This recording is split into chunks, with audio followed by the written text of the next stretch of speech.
Let's jump right in. Welcome to this explainer. Today we're looking at what is arguably the most fascinating technological upset of our era. Just think back to November of 2023.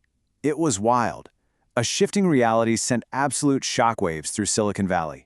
A relatively small startup had somehow beaten the undisputed king of the internet at their own game. No one saw it coming, and it redefined literally everything we thought we knew about corporate dominance. Okay, let's dive right into this. Google practically built the modern internet infrastructure as we know it. For over 2 decades, they meticulously crafted the ultimate search engine, effectively monopolizing how humanity finds information. And behind the scenes, they entirely dominated artificial intelligence research. They had this insurmountable moat. But when ChatGPT launched, that monopoly just shattered overnight, and genuine panic set in at Google headquarters. Over the next few minutes, we're going to unpack the incredible structural story of how OpenAI completely bypassed Google's massive defenses and reshaped the global tech landscape in just 2 short months. Section 1. The shocking AI upset. Section 2. Google's comfortable empire. So for years, Google just sat at the absolute top of the mountain, right?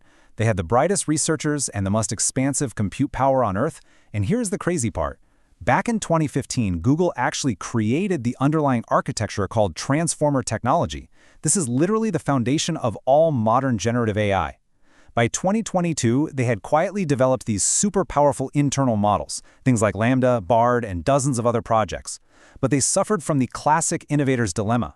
Because they possessed an incredibly lucrative search monopoly, they kind of lacked the urgency to disrupt themselves. I mean, why launch a chatbot that gives direct answers if it's going to cannibalize the very search ads that generate billions in revenue? They falsely believed they had years to carefully roll this tech out on their own timeline.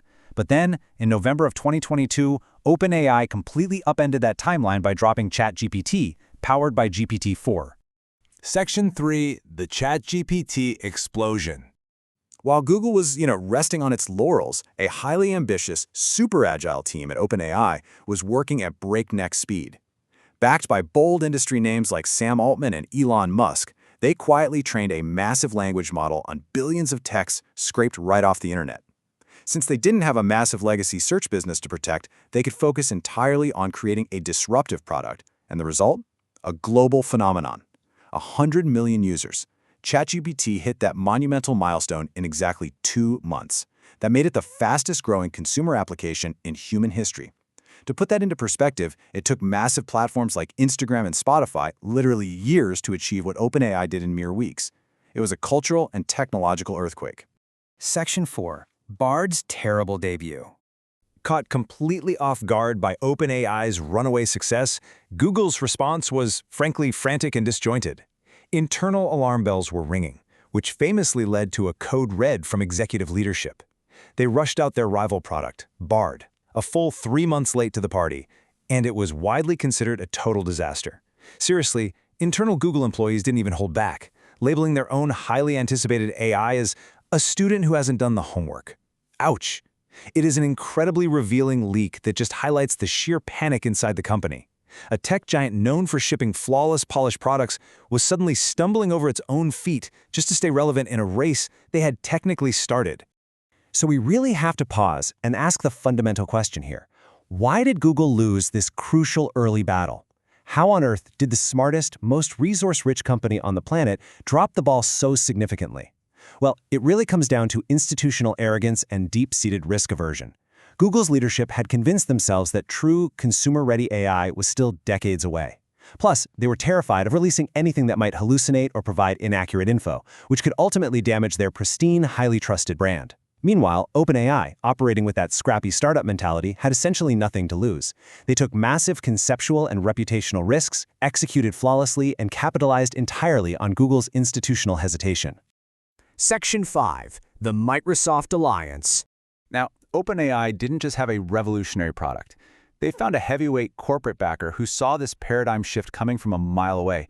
Microsoft knew exactly how to exploit Google's sudden moment of weakness. As you probably know, running advanced AI models requires a staggering amount of capital and server infrastructure. So Microsoft stepped in with a massive commitment of $100 billion. And this brilliantly illustrates the scale of their strategy. They didn't just want a passive seat at the table. They wanted to own the foundational engine that was currently leaving Google in the dust. For Microsoft, this was the ultimate Trojan horse to fundamentally challenge Google's core search dominance. And Microsoft didn't waste any time. They put that cutting-edge technology to work immediately across their entire ecosystem. They aggressively embedded ChatGPT directly into the Windows operating system, injected it deep into the Office suite for enterprise users, and built it right into their Copilot assistant. This strategic maneuver completely bypassed the traditional search engine. Suddenly, the impossible actually happened. Google started visibly bleeding market share. Top-tier AI researchers and developers began walking out the door to join more agile startups, and Wall Street grew incredibly nervous about the future of Google's long-standing search monopoly. The financial contrast underlying this shift is just staggering. By 2024, OpenAI had achieved an impressive, massive valuation of $80 billion. But Google, they're sitting on a $1.5 trillion empire. They have the wealth, the endless compute resources, the decades of history. Yet despite this massive David versus Goliath financial gap, the much smaller OpenAI successfully captured the cultural zeitgeist and the definitive market lead. It perfectly illustrates how capital alone cannot guarantee innovation. More often than not, agility and strategic positioning totally outweigh pure financial mass. Section 6. Speed beats perfection. Google was the theoretical first mover. Remember, they literally invented the underlying technology. But bureaucratic red tape and fear kept them stuck in an endless loop of internal safety testing and deliberation. OpenAI, on the other hand, was the ultimate fast mover. ChatGPT wasn't a perfect product when it first launched, right? It had noticeable flaws, it occasionally hallucinated facts, and it definitely lacked certain guardrails. But it was available. People could touch it, use it, and build upon it. This dynamic proves a timeless Silicon Valley lesson. The first mover doesn't always win. The fast mover wins. A small, hyper-focused team with fierce ambition can and will consistently outmaneuver a complacent giant bogged down by its own success. So the next time you type a prompt into ChatGPT or rely on an AI assistant to summarize a document, take a second to realize what you were participating in. You're witnessing the exact moment in technological history when a bold, scrappy startup completely overthrew the king of the internet and rewrote the rules of engagement. But with Google now fully awake, restructuring their entire company and fighting back with absolutely everything they have, who will actually survive the next wave of this AI war? Thanks for watching this explainer, and we'll see you next time.